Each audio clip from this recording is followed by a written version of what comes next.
Que a paz do Senhor Jesus Cristo esteja no nosso coração e nos acompanhe agora e para todos sempre. Todos que creem digam amém, digam glória a Deus. Glória a Deus. Vamos invocar a presença do Espírito Santo. Abrir o nosso coração para que Ele entre e nos ensine todas as coisas.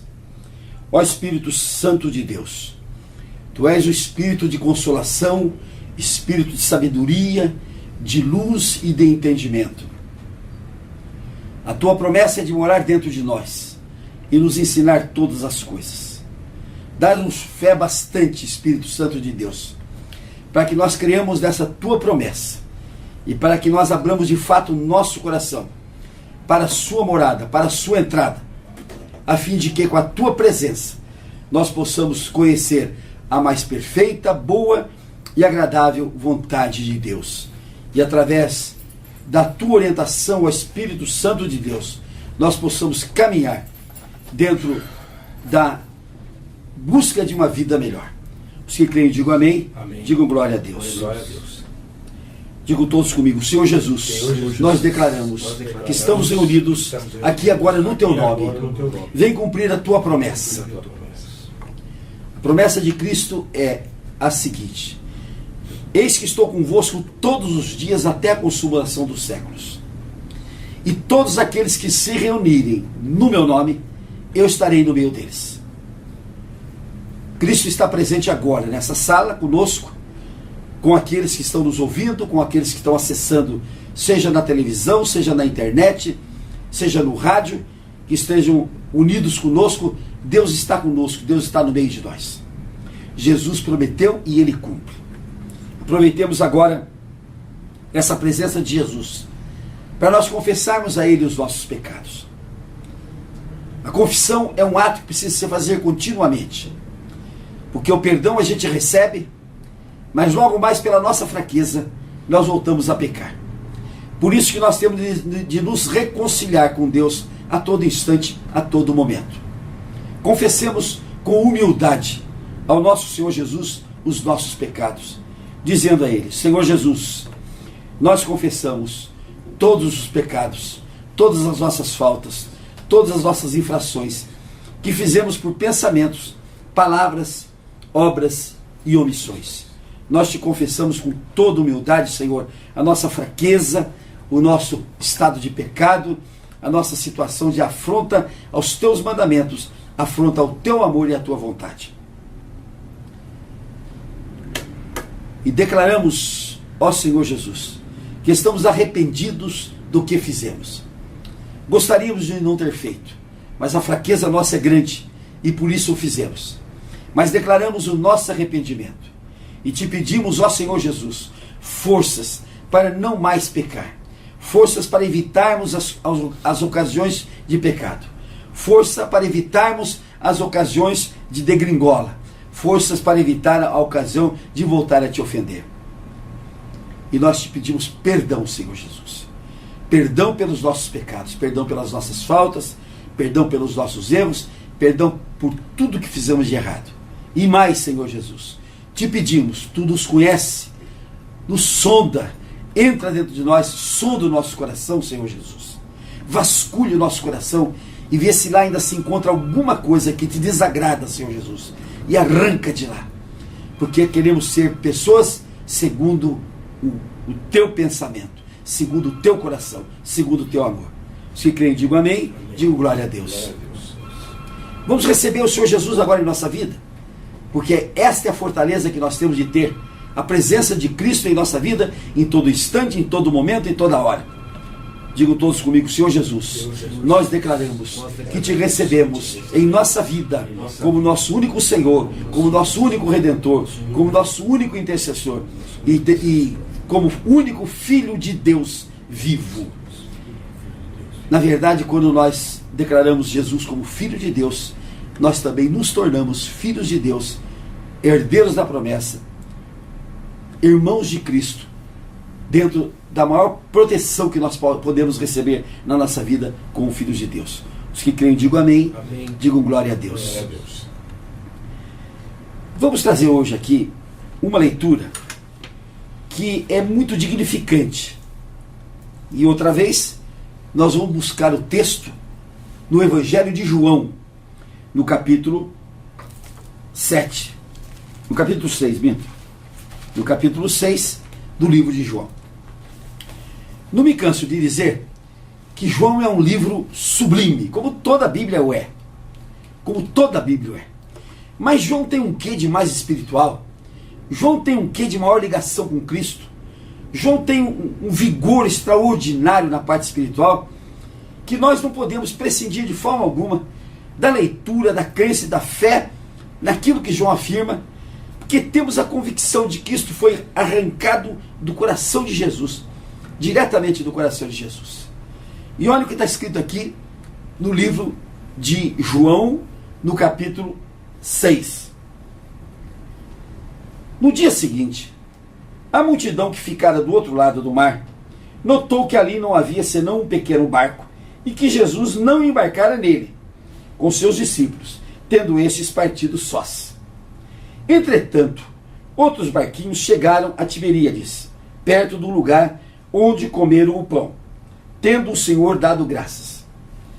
Quando, pois, viu a multidão que Jesus não estava ali, e nem os seus discípulos, tomaram os barcos e partiram para Cafarnaum, à procura de Cristo.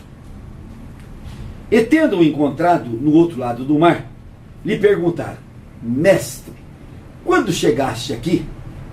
Respondeu-lhe Jesus: em verdade vos digo, vós me procurais não porque vistes sinais, mas porque comestes dos pães e vos fartastes. Trabalhai não pela comida que perece, mas pela que subsiste para a vida eterna, a qual o Filho do Homem vos dará. Porque Deus, o Pai, o confirmou o seu selo. Dirigiram-se, pois, a Cristo e disseram: que faremos para realizar as obras de Deus? Respondeu-lhes Jesus: a obra de Deus é esta, que creais naquele que por ele foi enviado. Esse episódio que nós lemos aqui agora, ele acontece logo depois que Jesus faz a multiplicação dos pães e logo depois que Jesus anda sobre o mar. E aquela multidão foi atrás de Jesus. E Jesus sentiu aquela multidão, porque ele era cercado sempre de multidões. A gente calcula que Jesus nunca esteve com menos de 20 mil pessoas ao seu redor, entre homens, mulheres e crianças. O povo o acompanhava, e aquele povo se renovava, porque era gente que vinha em busca de cura, era gente que vinha em busca da palavra, e agora ele prova que era gente que vinha em busca do pão. A Bíblia narra 2 episódios em que Cristo multiplicara os pães.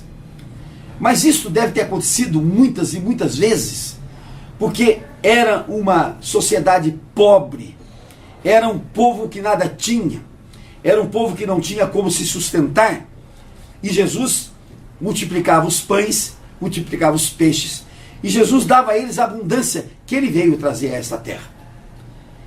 Então nós temos a certeza que não foram 2 vezes apenas que Cristo multiplicou o pão.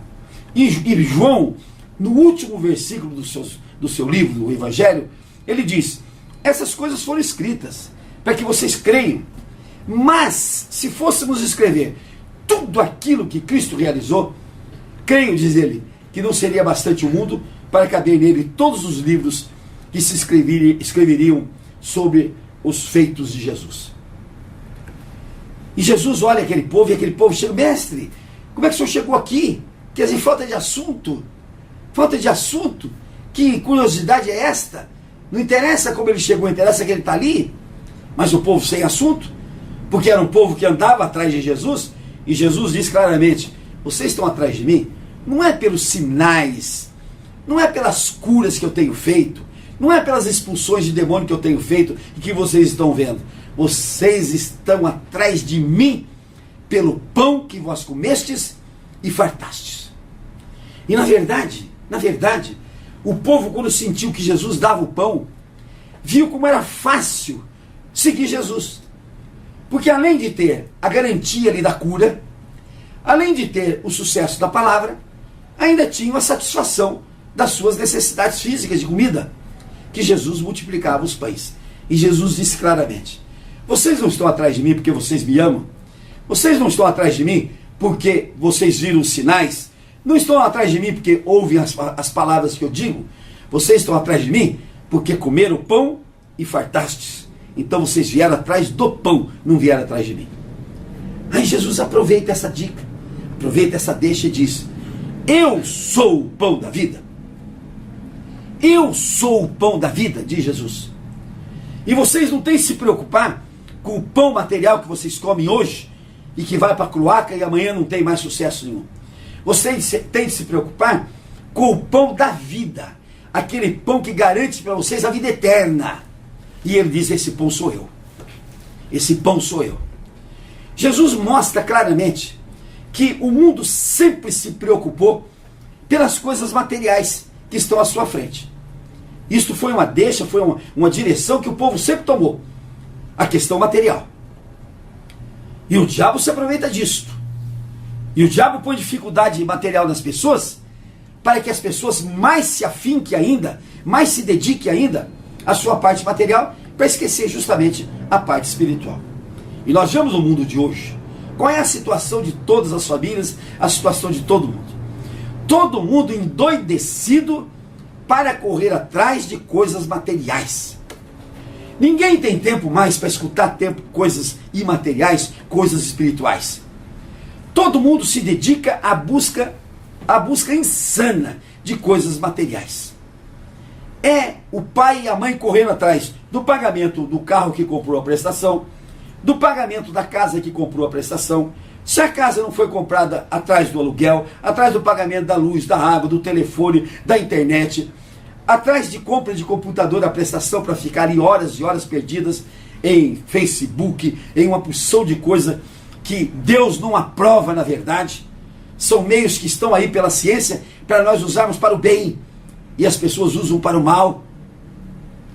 E a gente assiste no Facebook pastores de igreja, vejam bem, condutores de rebanho, dando o péssimo exemplo de difamar pessoas, difamar até outros pastores pelo Facebook, para com isso extravasarem um sentimento indigno, desonesto, indecente, que um condutor de ovelhas não pode ter.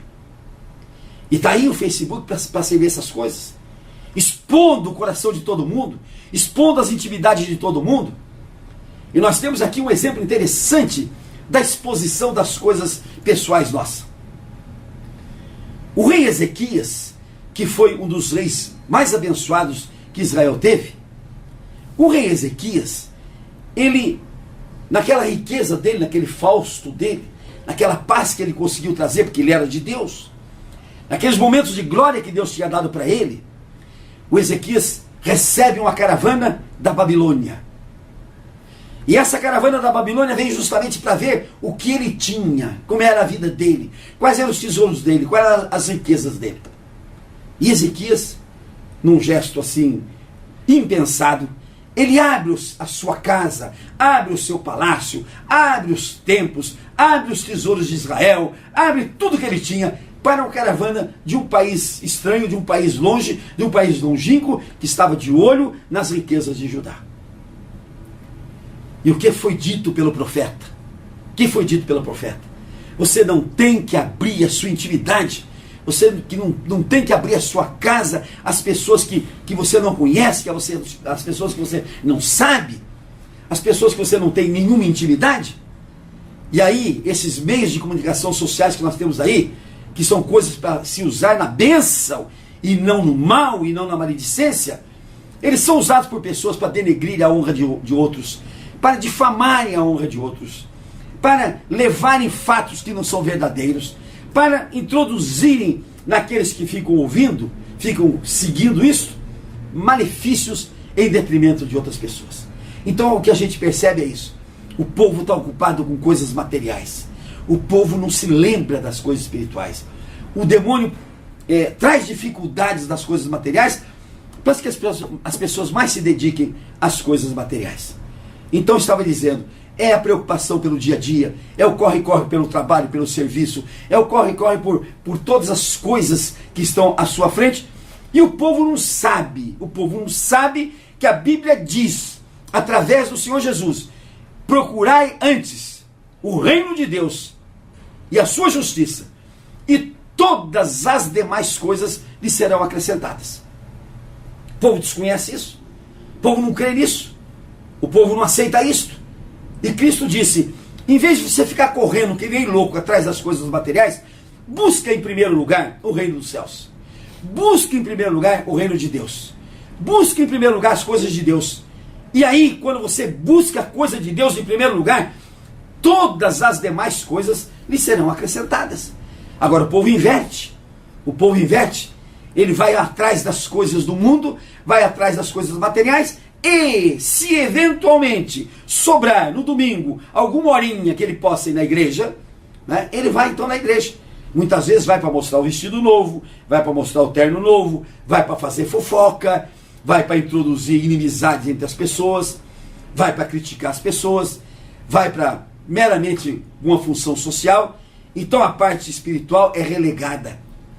E Jesus, quando viu aquele povo louco atrás de pão, aquele povo louco atrás de peixe, aquele povo louco atrás das coisas materiais que ele proporcionava, Jesus disse, vocês não estão atrás de mim por causa da minha palavra, não estão atrás de mim por causa das obras que eu fiz, não estão atrás de mim por causa dos exorcismos que eu fiz aqui, mas vocês estão atrás de mim, atrás do pão que vocês comeram.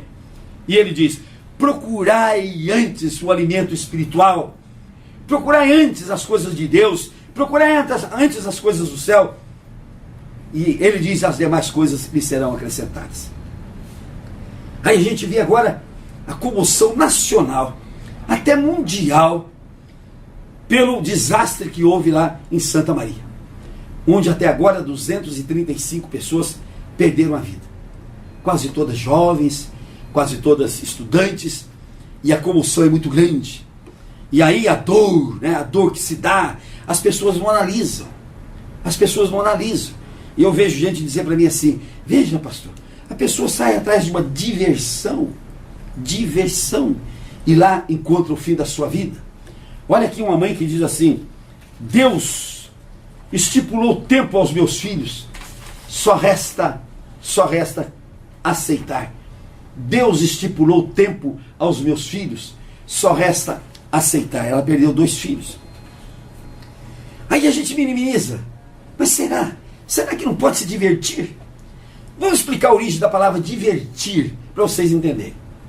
Divertir é uma palavra composta do latim, que significa significa pegar direção contrária, direção diversa.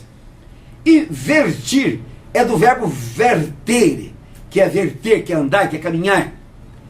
Então, quando você pega o verbo divertir, divertere, como diz o latim, de onde vem no particípio passado a palavra diversão, porque o latim tem 4, na conjugação verbal ele tem 4 tempos: divirto, divirtui, diversum e divirtere. Seriam os 4 tempos latinos. E do particípio passado, que é o diversum, vem a palavra diversão. Então o que significa diversão? Significa sair da direção. Diversão significa sair da direção. O demônio põe na nossa cabeça que nós temos direito à diversão, que nós temos direito a sair do caminho, a virarmos em sentido contrário. O demônio põe isso na nossa cabeça, e aí nós dizemos, mas o que tem se divertir? O que tem por diversão? O que se tem se divertir? Aí vamos ver o tipo de diversão que nós temos. Nós temos uma diversão, por exemplo, das novelas porcas, imundas, sujas, sem nenhuma instrução, sem nada, que são colocadas de goela abaixo no povo brasileiro, que se fica magnetizado. A partir das 6 horas da tarde ou das 5 horas da tarde, o povo é magnetizado por um bombeamento de má notícia, de má coisa, de coisas horríveis que são colocadas ou direta ou subrepticiamente na mente dos brasileiros. Isso é diversão. Mas a palavra diversão já diz mesmo, sai da linha, sai do caminho, sai da direção. A palavra diversão é isso. Vamos ver outro tipo de diversão. Boates e mais boates que são abertas. Boates onde tem toda sorte de pecado, de erro, de afronta a Deus, abertas em todos os cantos desse país, onde tem droga, onde tem bebida, onde tem sexo feito abertamente, de qualquer forma, de qualquer maneira, onde existe bebida de todo jeito, de toda forma, onde não existe nenhum respeito humano, e onde as pessoas que querem se divertir esquecem a sua família, esquecem os seus compromissos passados, esquece esposa, esquece esposo, esquece filhos, e vão se divertir. E vão se divertir. Deus não quer que você não tenha, vamos dizer assim, uma distração. Sim, mas a distração é aquela distração de Deus. Aquela que Ele coloca no teu caminho, sadia. Distração que é colocada sem a presença do demônio. E quando o demônio sente aquele povão dentro de uma boate, aí ele trabalha com gosto, né? Ele trabalha com gosto. É gente passando mão. E agora tem uma dança, gente. Agora tem uma dança da moda, gente. É a dança do arroxo. A dança do arroxo. Aquilo, você não sabe se você jogar uma água aqui em cima dos dois, não atravessa. Não chega lá embaixo, né? Porque é a dança do arroxo. Junta ali e seja o que Deus quiser, a dança do arroxo. Isso é diversão? Ou isso é coisa que Deus não quer? Eu ia usar outra palavra que começa com P, mas vou respeitar aqui a televisão. Mas vejam bem, então a tal da diversão é aquela coisa que Deus não quer. Aí quem vai nesses ambientes vai encontrar a presença do cão, a presença do diabo, que vai fazer um cara acender um foguete para pegar fogo no salão, porque o demônio sabe que ali tem muita gente que não está com Cristo, que não está com Deus, que está em pecado, que está com erro. E o demônio sabe que muita gente vai ser torrada ali, e é gente dele. Queira Deus que muitas dessas pessoas tivessem um minuto antes de morrer para se reconciliar com Deus. Glória a Deus se isso aconteceu. Glória a Deus se Deus ainda foi lembrado por essas pessoas no momento final da sua angústia, no momento final da sua vida. E glória a Deus, porque Deus ainda recebe, ainda na última hora, ainda nesse último momento, Deus recebe aqueles que se converteram. Quem assistiu o primeiro episódio de José do Egito, viu lá que a filha de Jacó, a única filha que Jacó teve, que Jacó cometeu tanto erro, que é interessante a gente observar isso. A gente que é pai, vai cometendo erro na vida, e além de nós passarmos para os nossos filhos o nosso pedigree, digamos assim, o nosso genes, a nossa feição, além de nós passarmos para os nossos filhos essas coisas de genética, nós passamos todas as demais coisas para o nosso filho, inclusive, preste bem atenção, os nossos pecados. Inclusive os nossos pecados. Não que os filhos sejam responsáveis pelos pecados que nós fizemos. Não, cada um responde pelo seu pecado. Eu respondo pelo meu, e os meus filhos vão responder pelos deles. Assim como meu pai respondeu pelos pecados dele, que eu não respondo pelo pecado do meu pai. Mas aqueles pecados que nós fazemos, eles influem na personalidade, eles transformam a personalidade dos filhos, eles incidem na personalidade dos filhos. E você vai ver que aqueles pecados que foram feitos, que é a falta de juízo, que é a falta de escrúpulo, que é a falta de ética, que é a falta de amor, os filhos vão se viver impregnados disso. E os filhos de Jacó foram impregnados, primeiro, do golpe que Jacó deu em Esaú, do golpe que Jacó deu no sogro, dos golpes que Jacó aplicou na vida dele inteirinha, em cima do povo. Então, os filhos foram impregnados disso. E vocês viram naquele episódio, como os filhos de Jacó eram maldosos, eram ruins, não tinham nenhum temor a Deus, bebiam, viviam na total devassidão. E a filha de Jacó, a única filha, Jacó tinha 12 filhos e uma só filha. E aquela filha, diz a Escritura Sagrada, que ela foi visitar as filhas da terra. E lá o Siquém, que era o filho do rei, que não era religioso, que não tinha nenhum escrúpulo de Deus, ele vê Diná, ele se apaixona por ela e ele a estupra. Fatalidade? Fatalidade? Ou procura pelas coisas erradas? Como é que a menina Diná vai sair da sua casa para visitar as filhas da terra? Filhas que ela não conhecia, que ela tinha chegado naqueles dias ali. Jacó tinha vindo lá de longe e tinha se colocado ali nos arredores de Siquém. Como é que ela sai assim, sem avisar para um irmão, sem chamar um irmão, sem estar com um irmão, sem procurar um irmão, sem pedir ordem para o pai, sem pedir ordem para a mãe? Ela simplesmente sai? Agora, não estamos justificando que Siquém tenha aprontado para ela. Siquém também era filho de um pai que era bárbaro, que não era de Deus, que não tinha nenhuma formação espiritual. E ele possui a moça. E nessa circunstância, isto para Israel era uma coisa horrível, era uma coisa terrível. Era terrível a mulher ficar sem marido. E era terrível a mulher ser desvirginada. E era terrível a mulher não se casar. Então tudo era terrível. E a moça, sabendo disso, ela sai despreocupadamente e ela encontra o tal do Siquém. Aí Siquém, de um gesto até bonito, ele procura de uma forma fazer com que aquele ato que ele fez seja pago, seja resolvido, e ele casa-se com a moça. Depois vocês vão ver o episódio seguinte, não vou contar, que depois os filhos de Jacó vão lá e matam todos os filhos de Siquém, matam toda a geração de Siquém. Mas tudo isso é por quê? Porque vai se procurar uma diversão. O episódio que é passado na televisão, ela está num baile, numa festa. A Bíblia não fala em baile, em festa. Mas de qualquer forma, se ela tivesse ficado em casa, Siquém não tinha chegado lá. Ela não estava em casa, ela não estava com o pai, não estava com a mãe, não estava com os irmãos.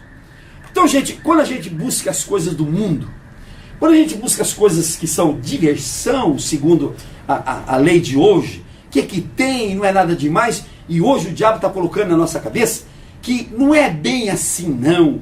Esse pecado que a Bíblia fala não é bem assim não. Hoje nós temos o livre-arbítrio, hoje nós podemos fazer liberalmente o que quisermos. Hoje o epicurismo, ou seja, aquela teoria de que o gozo na terra é o que nós temos de buscar, está voltando. E está voltando de maneira muito pior. Muito pior. Aí Jesus vê aquilo tudo e diz, olha, vocês não procurem as coisas materiais, não procurem os alimentos materiais não, mas procurem aquelas coisas que vão servir para vocês para a vida eterna. Aí Jesus diz claramente, para que ninguém tenha dúvida, para que ninguém tenha dúvida, eu sou o pão da vida, disse Jesus. E ele vai à frente, quem comer da minha carne e quem beber do meu sangue, né, ele diz assim, terá a vida eterna. Aí os apóstolos se escandalizaram, porque onde se viu comer a carne dele, onde se viu beber o sangue dele, e a carne dele não é suficiente para bilhões de pessoas no mundo, e o sangue dele não é suficiente para todo mundo beber uma xícara, uma colher, uma gota. E a Igreja Católica pega esta palavra de Jesus, que ele tinha dito, não vão atrás das coisas materiais. Ela pega essa palavra de Jesus, faz uma hóstia e diz que o corpo de Jesus está ali e o sangue de Jesus está ali. Ela materializa a palavra de Jesus. Materializa a palavra de Jesus. E Jesus, quando teve a dúvida e se instalou, o que ele fala ainda em João, no capítulo 6, no versículo 63? Para destruir totalmente essa teoria da hóstia, corpo vivo de Cristo, e o vinho, sangue vivo de Cristo. Olha o que ele diz aqui. O Espírito é que vivifica. A carne para nada aproveita. A carne para nada aproveita. As palavras que eu vos tenho dito são espírito e são vida. Então quando Jesus disse, eu sou o pão da vida, quem comer da minha carne e beber do meu sangue terá vida eterna, não significa dizer que eu vou dar uma mordida no corpo de Cristo, vou pegar um pedaço do braço dele e vou comer. Não significa dizer que eu vou encher um copo de sangue dele e vou tomar. Porque a Igreja Católica, num gesto que ninguém consegue entender, ela transubstancia. Ela diz que quando aquela hóstia é colocada na boca do padre, que ele fala, hoc est corpus meum, aquela hóstia, aquele pão, se transforma em carne de Cristo. E diz que é verdadeira transformação. E quando o padre pega o cálice que está cheio de vinho, de uva, material, e ele diz, hoc est sanguineum meum, está transformando aquele vinho em sangue. E aí o povo, segundo a Igreja Católica, não está comendo o pão que é a hóstia, está comendo o corpo de Cristo. Não está bebendo vinho que é material, está bebendo o sangue de Cristo. Haja sangue, hein, gente? E haja corpo para ser comido pelo católico. Só que ela não lê o versículo 63. Aqui ela não chega. Porque chegando aqui ela vê que tudo que Cristo falou, é o que ele disse. As minhas palavras que eu vos tenho dito são espírito e são vida. Não são coisas materiais. Então a Igreja Católica transforma uma coisa espírito, que Jesus falou, transforma numa coisa material. Jesus disse, eu sou o pão da vida, espiritualmente falando. Eu sou o pão da vida no espírito. E ela diz, não, a palavra de Cristo é diferente. O pão é que vai se transformar em carne, e o vinho vai se transformar em sangue, e vocês vão beber o sangue de Cristo. Vai correr sangue pela boca. E vai comer a carne de Cristo. Gente, isso é, sabe o que é isso? Vai trazer uma idolatria para o povo. E o povo adora aquela hóstia. A obrigação do católico é adorar aquele ídolo. É adorar aquele ídolo. Isso tudo o que é? É uma forma de idolatria que o demônio coloca dentro daqueles que pregam, que dizem que pregam a palavra de Deus. Jesus foi claro. Vocês estão aqui à procura de alimentos materiais. Vocês estão atrás do pão que vocês comeram ontem. Vocês estão atrás do peixe que vocês comeram. Mas não é isso que vocês têm de fazer. Vocês têm de me ver como o pão da vida de vocês. Ou seja, a minha palavra é o pão. A minha palavra é a vida. Tudo que eu vos disser é pão para alimentar vocês. E alimente o seu espírito. Alimenta o seu espírito, que é a coisa mais importante que existe. Nós estamos vivendo o século do alimento material. O século do cão. O século em que nós matamos o nosso espírito através de venenos. Venenos cada um pior que o outro. Veneno que a gente coloca dentro do nosso espírito, dentro do nosso coração, dentro da nossa vida. Veneno do pecado, do erro, da bebida, da droga. E aí qual é a consequência disso tudo? A pobreza, a miséria, a desilusão, a doença, a enfermidade. Tudo isso é consequência de nós não entendermos a palavra de Cristo, quando ele diz, o pão da vida que sou eu, é a minha palavra. Ninguém precisa me devorar o meu braço, a minha carne, a minha perna. Ninguém precisa me devorar, não. Devorem as minhas palavras. Porque Cristo é o verbo.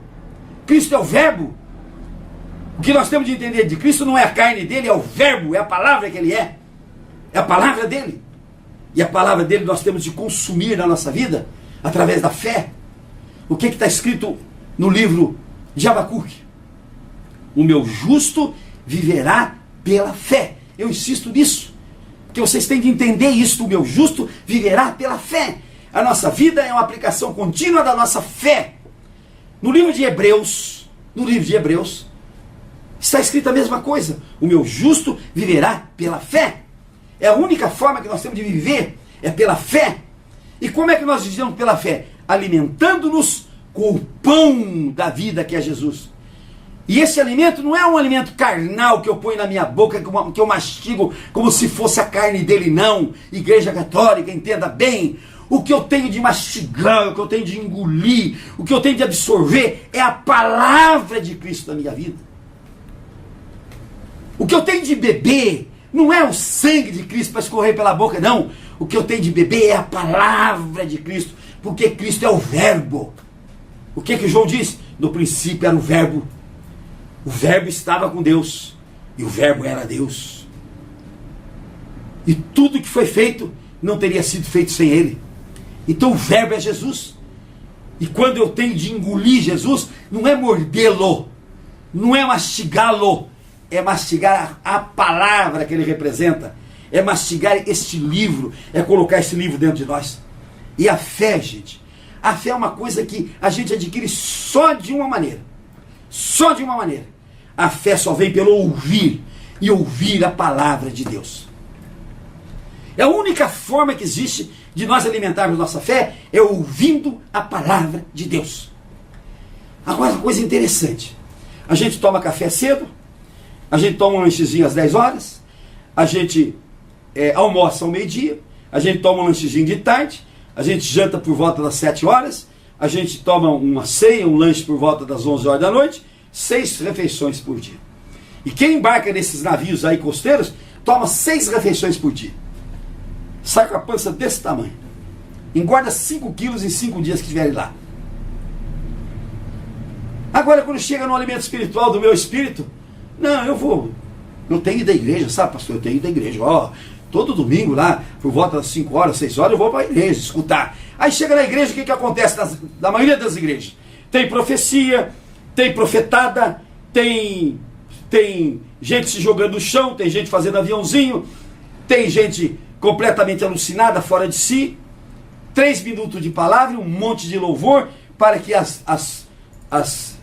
como é que vamos dizer, as vaidades sejam expostas dentro da igreja.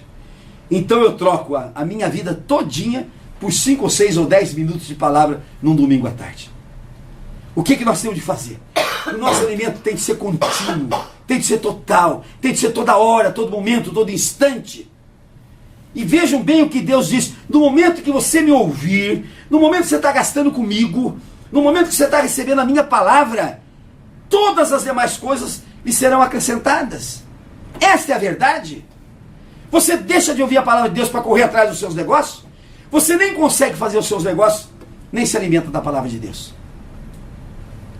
Por isso que eu louvo a Deus, eu agradeço a Deus, eu dou glória a Deus, por Ele ter colocado no meu espírito, ter colocado na minha vida esse ministério, que é o ministério da palavra. Que é, digamos assim, nós somos um restaurante espiritual, onde não há hora de fechar o restaurante, onde não há hora para você receber o alimento.